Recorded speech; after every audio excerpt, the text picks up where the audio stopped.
اهلا بيكم، معاكم شريف الصرافي. من ساعات قليله صحيفه وول ستريت جورنال الامريكيه قالت لك على فكره الملك السعودي ارسل دعوه لرئيس الصين لزياره السعوديه، والزياره دي لن تكون عاديه لان الملك السعودي ورئيس الصين حاليا بتحصل بينهم مفاوضات على بيع النفط بعمله اليوان الصيني كبديل عن الدولار. يعني من الاخر يبدو كده ان عصر دولاره النفط او ربط سعر النفط بالدولار هينتهي قريب قوي، هناك ضربة قوية من السعودية هتتوجه للاقتصاد الأمريكي، وبدون أي مبالغة الضربة دي هتكون أقوى من استهداف أمريكا بالصواريخ البالستية، لأن الاقتصاد الأمريكي هيدفع ثمن غالي قوي لو الصفقة تمت بين الصين والسعودية واتفقوا على بيع النفط بعملة اليوان الصيني. وبحسب الصحيفة فالسعودية هتتفاوض أيضا على صفقات أسلحة تاريخية، ومش مجرد سلاح هيتباع كده وخلصت خلاص، لا ده السعودية هتأسس عدد من مصانع الصواريخ والمعدات العسكرية على أرضها. يعني هتنقل تكنولوجيا الصناعات العسكرية الصينية للسعودية. وبالمناسبة الصين النهاردة أكبر شريك تجاري للسعودية وأكبر دولة بتستورد النفط السعودي. وصحيفة وول ستريت جورنال الأمريكية قالت لك إن الصين بتتمتع بعلاقات قوية مع إيران، والسعودية هتستغل النفوذ الصيني في إيران لتحجيم الميليشيات الإيرانية. ما هو الصين أكبر شريك تجاري ومستورد للنفط السعودي، وبالتالي أي ضرر يهدد أمن واستقرار السعودية بالتبعية يهدد مصالح الصين، وبالتالي إيران والسعودية عاجلا أم آجلا لازم هيوقعوا اتفاق سلام. وبالمناسبة صحيفة ديلي ميل البريطانية قالت لك إن رئيس الوزراء البريطاني هيزور السعودية في زيارة عاجلة جدا. يعني يبدو إن بريطانيا تحاول إنقاذ الدولار وإبقائه مرتبطا ببيع النفط. وايضا بريطانيا طلبت من السعودية تخفيض اسعار وقود السيارات لان الشعب البريطاني بدأ يغضب من ارتفاع الاسعار. وده يقودنا لشيء مهم جدا، ان الدولة السعودية شاء من شاء وابى من ابى هي السعودية العظمى اللي كل دول العالم بتخطب ودها وتريد التقارب معاها. وبالمناسبة الصفقات اللي السعودية بتعملها كلها لازم تشمل نقل جزء من تكنولوجيا الصناعة، وفي مصانع سيارات ومعدات ثقيلة وأجهزة تكنولوجيا هتتنقل من الصين للسعودية، والهدف توطين صناعة التكنولوجيا الحديثة. والمهم أيضا صحيفة ديلي ميل البريطانية قالت لك إن بريطانيا هتطلب من السعودية زيادة إنتاج النفط ومساعدتهم لتخطي الأزمة الاقتصادية العالمية. وبحسب ديلي ميل البريطانية ففي إحصائية عملوها في بريطانيا بتقول إن 40% من الشعب البريطاني خايفين من عدم قدرتهم على دفع فواتير الغاز والكهرباء المنزلية. والمهم المحلل الاقتصادي لقناة CNBC الأمريكية قال لك على فكرة عقوبات ايه اللي انتوا بتنفذوها ضد روسيا؟ ده الصين النهاردة بتستورد كميات الغاز والنفط الروسي اللي أمريكا حجبتهم من السوق العالمي بفعل العقوبات الأمريكية، ولذلك العقوبات غير مؤثرة. وتعالوا نشوف تصريحاته. Well, at least several, Sarah. So they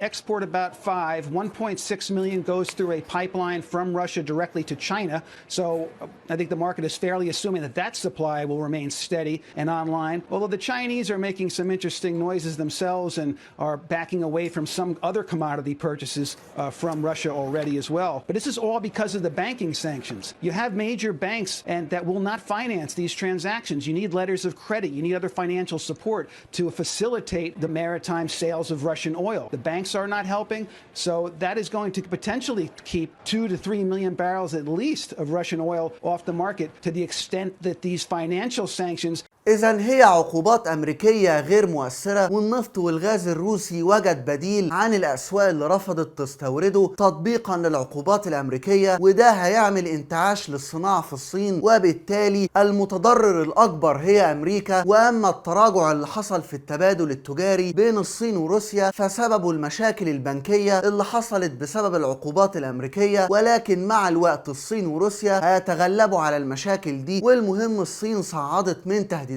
بضم تايوان لدولة الصين الكبرى، ولذلك نائبة وزير الخارجية الأمريكي هددت الصين وقالت إن الاستخبارات الأمريكية ترى قوة التقارب الروسي الصيني وتستعد لتوجيه ضربة. We saw Russia and China come closer together, certainly before the Olympics, putting out how they were going to move forward together. And at the same time, we've seen China pretty uncomfortable with an invasion of a sovereign country. China has often said that sovereignty is key, territorial integrity is key, that countries should decide their own political future. We agree with those principles. We hope that China does as well. You know, in 2 weeks, Vladimir Putin undid 30 years of economic development. There was an international order that China and Russia both subscribed to that helped both countries develop. That is now gone. We're seeing them be taken out of every organization. I think the PRC is watching very closely, has to make some tough decisions. We understand and support a one China policy. But we don't believe that China ought to take Taiwan by force, and we will do everything we can to deter that effort.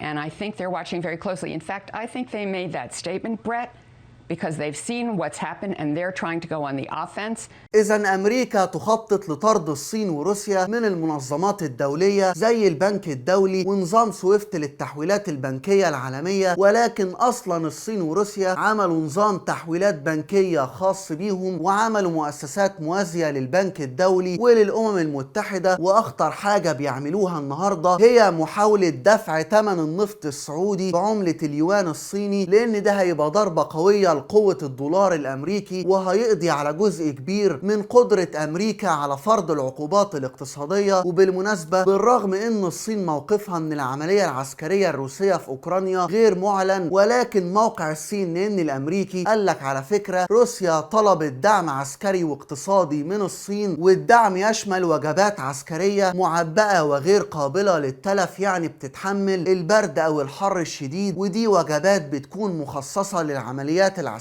وبحسب السين إن الصين وافقت على دعم روسيا. والمهم أيضا وزير الخارجية الروسي سيرجي لافروف كان في مؤتمر صحفي النهاردة مع نظيره الإيراني وقال لك على فكرة أمريكا تراجعت ووافقت على طلب مهم جدا. روسيا كانت قالت إنها مش هتمرر الاتفاق النووي بدون تحقيقه، وهو عدم فرض عقوبات أمريكية على التعاون الاقتصادي والعسكري والسياسي ما بين إيران وروسيا. وبالتالي إيران لو مضت الاتفاق النووي هتكون بمثابة بوابة خلفية لالتفاف روسيا على العقوبات الأمريكية. وطبعا أمريكا مضطرة توافق على الطلبات الروسية لأنها عايزة تحرر النفط الإيراني في السوق العالمي، وبالتالي المعروض يزيد فالسعر ينخفض. والمهم نروح للوضع العسكري في الداخل الأوكراني، واللي حصل إن أمريكا جابت مرتزقة من سوريا وأفريقيا ودول أخرى ودفعت بيهم داخل المدن الأوكرانية بحيث يشعلوا حرب شوارع ضد قوات الجيش الروسي النظامية. ومعروف إن حرب الشوارع دايما بتكون مؤثرة ومدمرة على أي جيش نظامي، ولذلك ريتشارد شريف أحد القيادات السابقة لحلف الناتو شرح الوضع العسكري الصعب جدا للجيش الروسي، وتعالوا نشوف تصريحاته. The sclerotic way and the problems he's having in securing those key northern cities of Kiev, obviously, and Kharkov as well.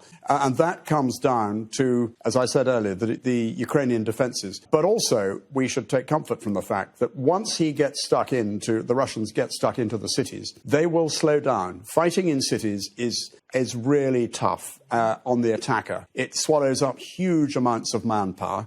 Defense has the very definite advantage. Really?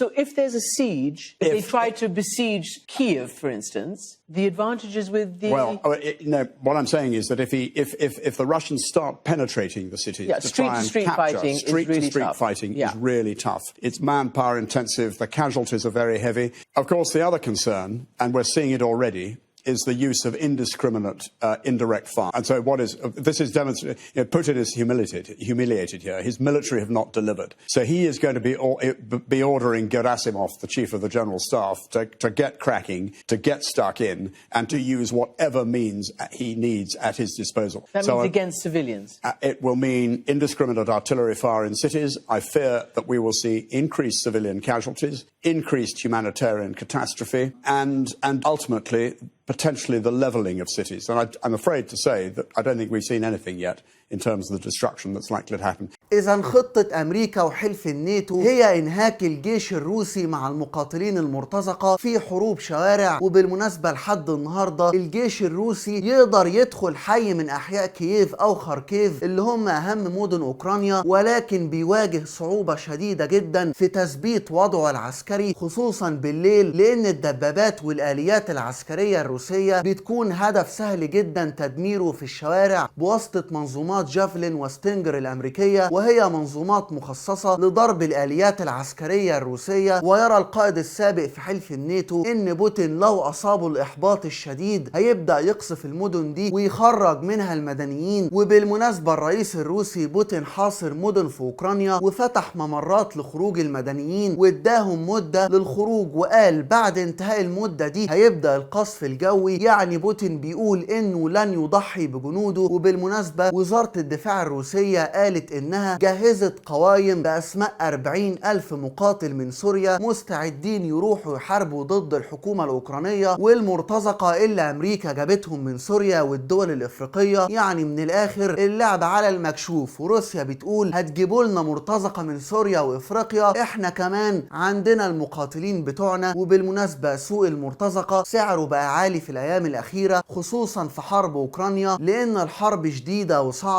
والملخص السعودية توجه الضربات لأمريكا وتنتقم منها بشكل شديد القسوة. وروسيا والصين انتهزوا فرصة الأزمة اللي بين محمد بن سلمان وجو بايدن وحققوا مكاسب كبيرة وضمنوا موقف سعودي أقرب للصين وروسيا وعدم مشاركة الدول الخليجية في العقوبات الأمريكية. والعالم النهاردة ينتظر ضربة بيع النفط الخليجي باليوان الصيني، وادينا مستنين وهنشوف الأيام الجاية مخبية لينا إيه. ودام عزك يا وطن. بس كده وصلنا لنهاية الحلقة وهي دي أصل الحكاية. أشوفكم على خير. واحنا مش متوحدين.